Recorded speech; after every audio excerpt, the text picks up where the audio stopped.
Many years ago, soon after my arrival in Canada for my university studies, my grandmother called me from our ancestral home in Zimbabwe to check in on me.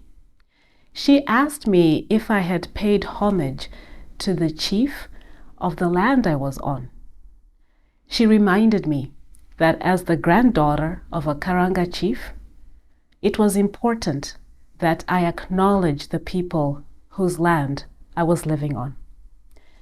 It is with this life lesson in mind that I would like to acknowledge that today I share my thoughts with you from where I am situated on the traditional lands known as Treaty 6 territory, which is home to many diverse groups of indigenous peoples, including the Cree, Dene, Blackfoot, Saulteaux, Nakota Sioux, Inuit, and Métis. I am a beneficiary of this treaty. As educators, we have a duty to indigenous peoples, and we have a duty to take care of this precious land we all call home.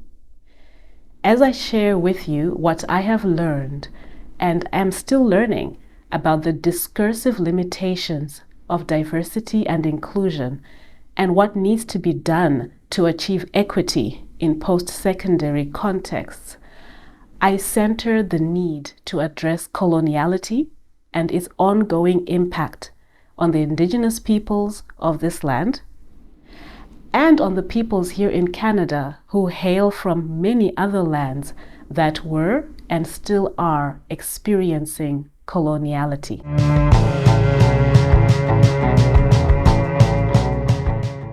How is it that public statements of commitment to diversity, inclusion, equity were issued by some post-secondary leaders in response to the scholars' strike a few years ago that called for action on racism in the education system to be addressed? Leaders reiterated commitments to diversity and inclusion and, in some cases, equity, but did not attend to the social justice issue or concern of racism. Research conducted by Canadian scholars shows that there is increased diversity on Canadian post-secondary institutions, and this is in part due to increased immigration, increases in international students in the last decade.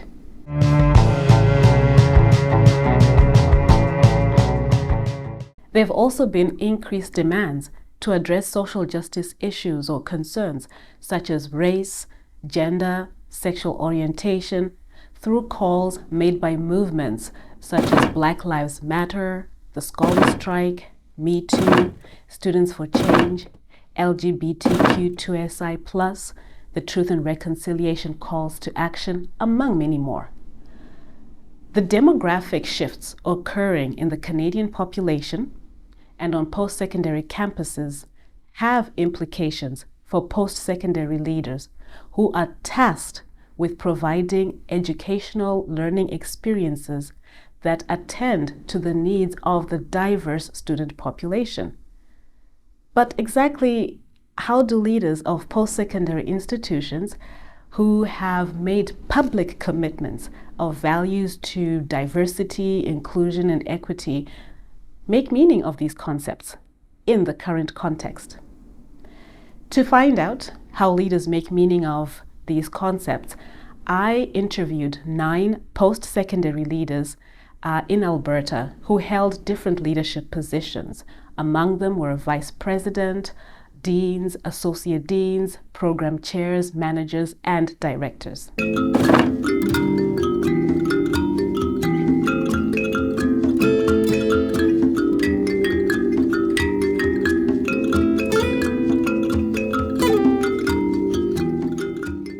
As a result of this research study, I developed the Integrated Social Justice Leadership Framework for Diversity and Inclusivity as a way to understand how post-secondary leaders understand themselves, their work, and the context in which they lead as it relates to diversity and inclusivity. Leaders carry out their work in various dimensions beginning with the personal dimension, where they come to know and make sense of diversity and inclusivity in their ways. Leaders draw upon these ways when working with other people in the institution, who in turn have their ways of knowing diversity and inclusivity. Together, they build small communities. The decisions that are made in these small communities matter for social justice concerns. Leadership practices extend to the systemic dimension, where social justice issues or concerns on the curriculum, hiring practices, for example, feature. Their work goes beyond the systemic to the world outside the institution, where leaders interact with the public and represent the institution in ways that impact social justice concerns. There is a cyclical interaction that takes place between these dimensions.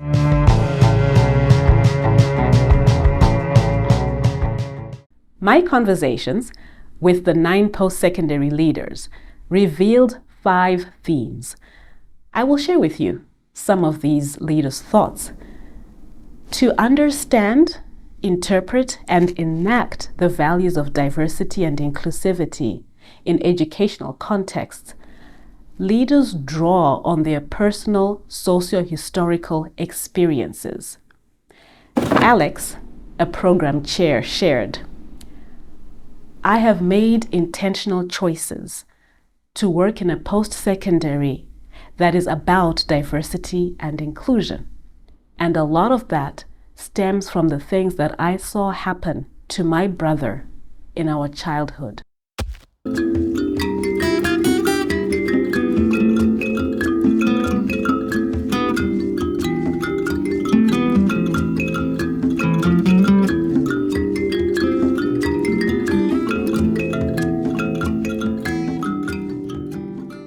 Leaders navigate implicit bias. Another leader, Stella, who was an associate dean, shared, "Having senior leaders recognize that they are using a particular lens, that's the biggest gap to me. They don't realize that there is a lens that they're using, and their lens is not the neutral lens. It is one of many lenses."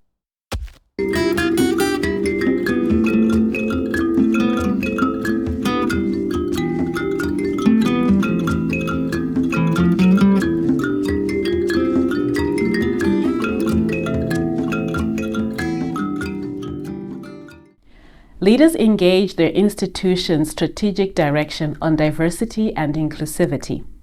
John Thomas, a dean, shared, "It is what we've declared in the strategic plan. We're simply trying to fulfill what we've declared, or at least what the strategic plan has declared as its major goals."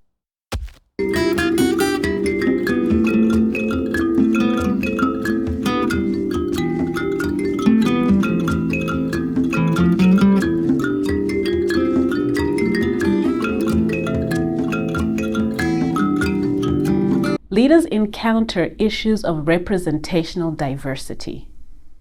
RMH, a director, said, "When I got here, and it is my personal experience, there was a lot of Caucasian people. It was very apparent when I would sit around those tables that I was different."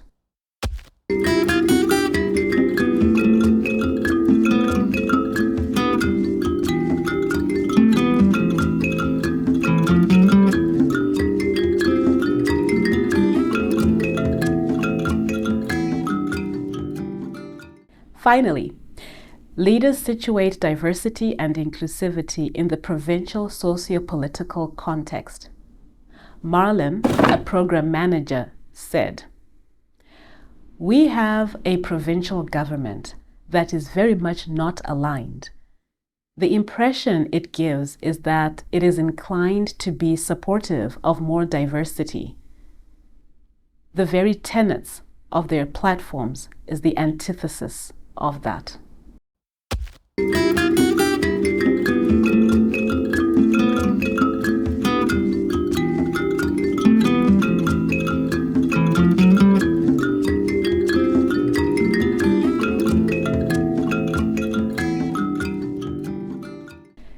Interpreting these themes through the integrated social justice leadership framework for diversity and inclusivity shows that there are limitations with the current discourse on diversity and inclusivity.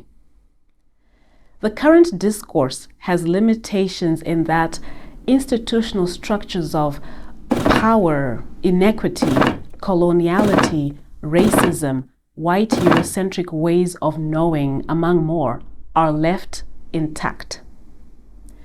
For the teaching and learning needs of equity-seeking groups to be met and for social justice needs to be addressed, it is important that leaders engage in self-reflexivity that attends to issues of power, equity, and decolonial thought.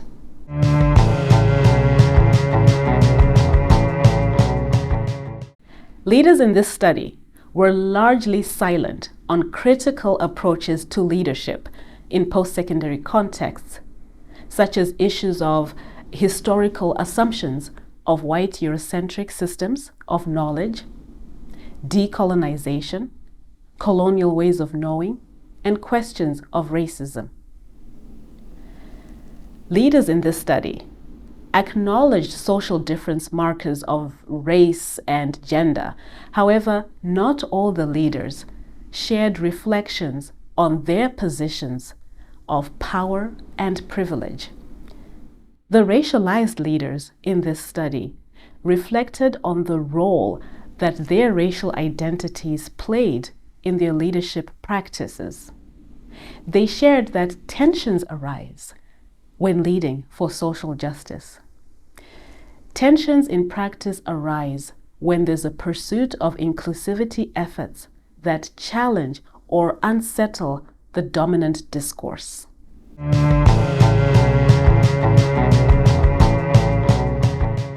Some leaders in this study called for an organizational structure that extends beyond the conventional discourses of diversity and inclusivity and is actually reflective of the student demographic or for social justice issues and equity concerns to be addressed. I argue that while representational diversity is important, simply having representational diversity is insufficient, as there is need to disrupt educational leadership that is currently grounded in white Eurocentric ways of knowing.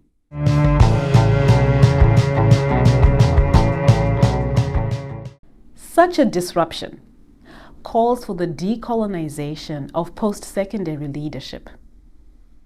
Decolonization is the process of dismantling structures that uphold and maintain the power and dominance of a particular way of knowing and being over others.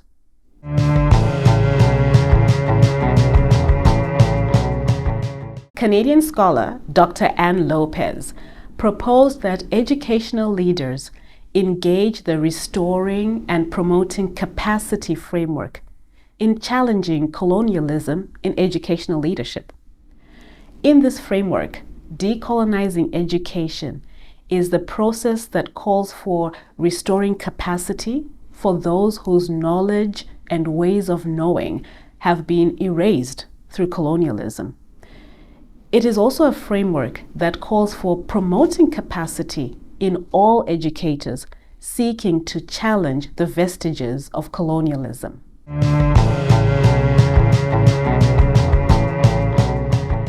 What resonates with me the most in the Restoring Capacities and Promoting Capacities framework is the recognition that leaders bring knowledge with them.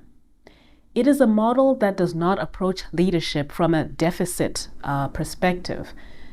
This approach ties in very well with the integrated social justice leadership framework for diversity and inclusivity, because it recognizes that educational leaders bring with them their ways of knowing and understanding social justice issues. I draw upon the integrated social justice leadership framework for diversity and inclusivity with a view to equity, to think through the implications and recommendations for post-secondary leaders in ways that allow them to achieve equity in post-secondary contexts.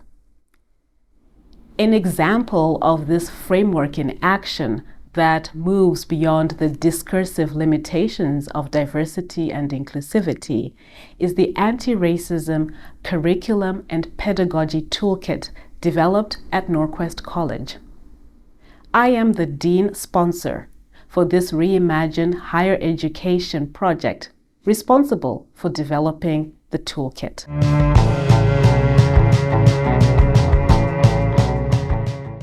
The toolkit calls for educators to engage in self-reflexivity in relation to racism.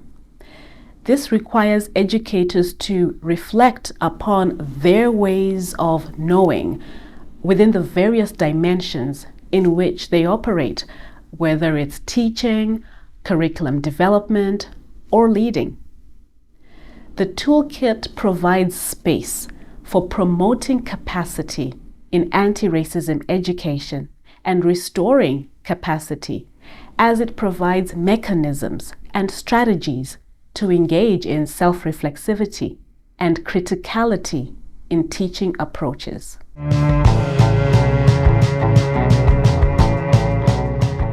The Anti-Racism Curriculum and Pedagogy Toolkit is an open education resource and can be accessed on the Norquest website. My book, entitled Post-Secondary Leaders' Thoughts on Diversity and Inclusion, Now What?, provides an in-depth read on the research study I conducted with post-secondary leaders in Alberta. I share recommendations and implications for leadership practice and further research. It can be accessed on the Peter Lang Publisher website.